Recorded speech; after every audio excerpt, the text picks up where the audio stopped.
Pemirsa, setelah sekian lama Komisi 3 DPR RI akhirnya hari ini mulai membahas rancangan undang-undang atau RUU tentang perampasan aset terkait dengan tindak pidana. Wakil Ketua Komisi 3 DPR RI Sari Yuliati mengatakan pembentukan rancangan undang-undang perampasan aset yakni menjadi salah satu upaya untuk memaksimalkan pemberantasan berbagai tindak pidana, khususnya yang bermotif keuntungan finansial, seperti kasus korupsi, narkotika, terorisme, dan beberapa tindak pidana lain yang bermotif keuntungan finansial.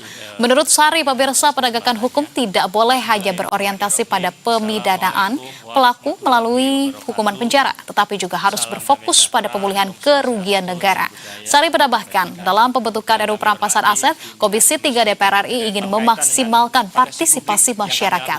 Dalam penyusunan dan RUU ini, karena kami pemberantasan korupsi, tindak pidana terorisme, tindak pidana terkait narkotika, serta tindak pidana lain dengan motif keuntungan finansial. Intinya, kita menginginkan penegakan hukum bukan hanya sekedar menghukum para pelaku dengan pidana penjara, tetapi bagaimana memulihkan dan mengembalikan kerugian keuangan negara yang timbul dari perbuatan pidana tersebut. Dalam proses pembentukan RUU tentang perampasan aset terkait dengan tindak pidana ini, kita ingin memaksimalkan partisipasi warga negara. Kita juga akan memulai pembentukan RUU tentang hukum acara perdata, HAPER, yang semua pembahasannya dilakukan. Dan pemirsa, untuk membahasnya lebih lanjut kita sudah terhubung dengan Ketua Masyarakat Anti Korupsi, sudah ada Mas Boyamin Saiman. Selamat malam Mas Boyamin, ada Anissa di studio. Malam Anissa dan seluruh pemirsa GTV. Baik, terima kasih Mas Boyamin. Ini setelah sekian lama begitu ya didesak dan bahkan sebelumnya juga sudah banyak aksi-aksi demo terkait dengan RUU perampasan aset ini, akhirnya hari ini DPR baru memulai pembahasannya. Bagaimana menurut Anda, ini sudah menjadi angin segarkah bagi masyarakat karena memang sudah serius atau sepertinya masih pemanasan saja ini DPR, Mas Boyamin? Nampaknya yang kedua itu Anissa, baru pemanasan. Karena pansusnya juga belum dibentuk kok. Gitu loh. Ini kan hanya baru sosialisasi publik. Jadi ini hanya masukan-masukan, dan saya pun pernah dulu diundang oleh Komisi 3 juga gitu untuk ya kayak meminta masukan. Zaman waktu itu KUHP baru dan KUHP itu jauh, itu 2 tahun sebelumnya kok. Nah, ini paling enggak harapan saya ya bisa jadi ini 2 tahun ke depan itu paling enggak itu bisa baru disahkan gitu. Paling enggak tahun ini rasanya belum itu bisa. Karena nampak keengganan DPR sejak tahun 2008 itu tidak diserahkan pemerintah, tarik ulur, bahkan seakan-akan DPR belum pernah menerima, pernah ada kejadian peristiwa itu. Padahal saya tahu sudah dibahas lama juga. Ya. Nah, Pak, ini yang ya mudah-mudahan periode ini betul-betul bisa mengabulkan, karena saya melihatnya ini karena atas kemauan Pak Presiden itu aja. Dan juga yang utama kemauan rakyat melalui demo akhir Agustus kemarin gitu kan. Iya. Yang pasti ini sudah ada atensi dari Presiden, kemudian juga sudah ada aksi begitu dari masyarakat. Nah, tapi kalau Maki sendiri melihatnya apa sih kemudian yang menjadi kendala begitu ya sepanjang ini RUU ini begitu lama sekali dibahasnya di DPR, Pak Boyamin? Ya, teman-teman DPR nampaknya takut kalau itu memakan dirinya sendiri gitu. Karena mohon maaf, biaya politik itu kan tinggi. Banyak hal-hal yang agak abu-abu atau bahkan jadi gelap kan. Nah, kalau ini diterapkan misalnya tentang uang yang ditarik dari rekening maksimal 100 juta. Itu kan seperti Pak Bambang Pacul mengatakan, lah untuk kampanye kan cukup banyak yang disawerkan. Nah, kalau 100 juta terus gimana kan gitu. Pak Bambang Pacul kan pernah mengaku itu zaman masih Ketua Komisi 3.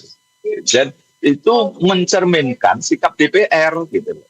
Bukan sikapnya Pak Bambang Pacul aja. Dan ya memang itulah yang akan tanda kutip merugikan mereka gitu. Karena menjadi susah untuk membiayai politiknya, untuk kampanye periode berikutnya, untuk juga karena DPR ini banyak lobby-lobby, itu kan menjadikan susah gitu. Meskipun lobby ya tidak harus ada uang sih, tapi ya itu buat saya itu yang justru merasa keberatan tanda kutip itu, ya teman-teman anggota DPR juga gitu keberatan ini segera disahkan, kalau bisa ya diundur-undur, dan itu terbukti 2008 sampai Agustus kemarin kan sebenarnya tidak ada gerakan, setelah ada demo aja baru ada bergerak. Jadi setelah dipaksa rakyat baru bergerak, padahal kalau kita balik ini harusnya inisiatif DPR untuk mensejahterakan rakyatnya dengan cara apa, memberantas korupsi, salah satunya adalah undang-undang perampasan aset segera disahkan, harusnya kan gitu pola pikirnya. Dan rakyat makin senang akan milih lagi mereka, kan harusnya gitu. Tapi ternyata enggak, terbalik pola pikirnya gitu kan. Oke, baik. Nah, tapi Pak Boyamin, ada juga yang kemudian menilai begitu ya, selain memang ada desakan dari masyarakat, kemudian juga ada atensi dari Presiden Prabowo Subianto, ini juga yang menilai bahwa RUU memang seharusnya karena mereka menunggu pembaruan dari KUHP baru yang baru saja begitu ya diterapkan pada awal Januari 2026 ini, apakah penundaan semacam ini begitu sampai dengan tahun 2026 ini memang masih masuk di akal atau malah ya hanya alasan-alasan saja begitu untuk mengulur-ngulur waktu saja, Pak Boyamin? Kan janjinya waktu demo itu kan diselesaikan 2025, bahwa sudah kelar, sudah disahkan, karena alasannya bahannya sudah ada. Nah, sebelumnya juga tentang isu perubahan Undang-Undang KPK itu jadikan alasan tahun 2018-2019. Sebelumnya juga begitu, alasannya menunggu KUHP. Ini nanti saya khawatir tahun 2026 nanti juga ketimpa apa molor lagi gitu. Jadi sampai saya menyampaikan juga saya akan menempuh upaya sendiri masuk ke Mahkamah Konstitusi untuk ada perintah kepada legislatif dan eksekutif untuk mengesahkan undang-undang perampasan aset dalam waktu jangka maksimal 1 tahun. Seperti saya pernah undang-undang tentang asuransi usaha bersama itu diberi waktu 2 tahun, tapi saya nggak mau, kalau ini maksimal 1 tahun aja untuk perampasan aset. Jadi saya melihat, kita lihat nanti kalau dalam 3 bulan ini pertama ini tidak ada pansus, saya akan masuk ke MK juga, karena saya sudah terlanjur berjanji kepada masyarakat juga masuk ke MK untuk meminta perintah itu.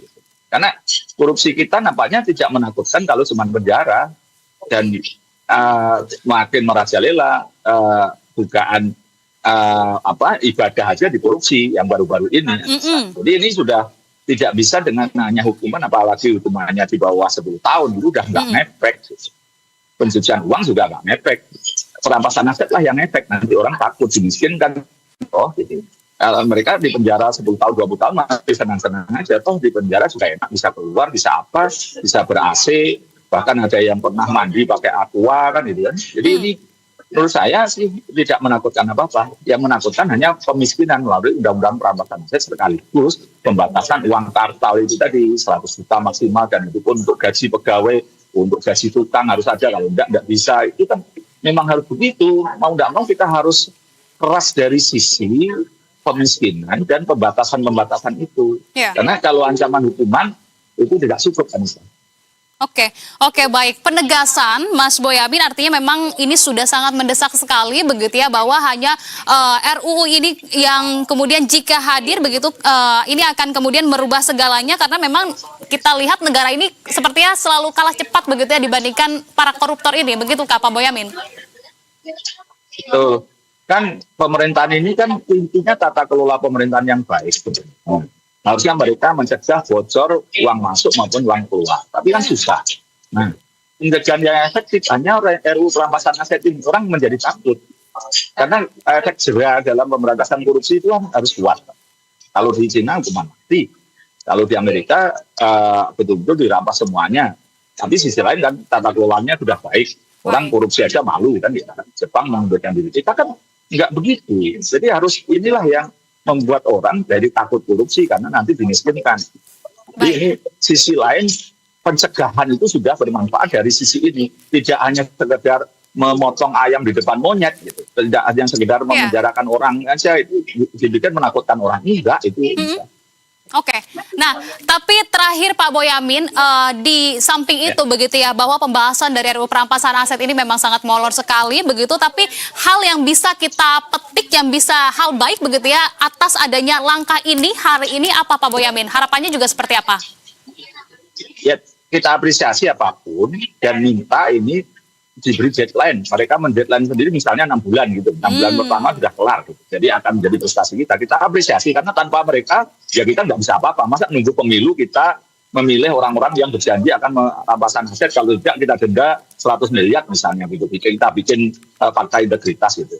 Ya apapun sudah dimulai, argumenternya sudah dimulai, kalau ini harus selesai 6 bulan atau 1 tahun sudah dimulai, kita bisa nagih gitu. Apapun kita apresiasi, kehendak Komisi 3 mulai membahasnya daripada Baik. tidak sama sekali gitu. Baik, tentunya yang menjadi catatan juga deadline begitu ya, kita apresiasi dan juga kita berikan waktu kepada para legislator untuk bisa bekerja. Terima kasih atas pandangan yang sudah dibagikan Pak Boyamin, salam sehat selalu, selamat malam.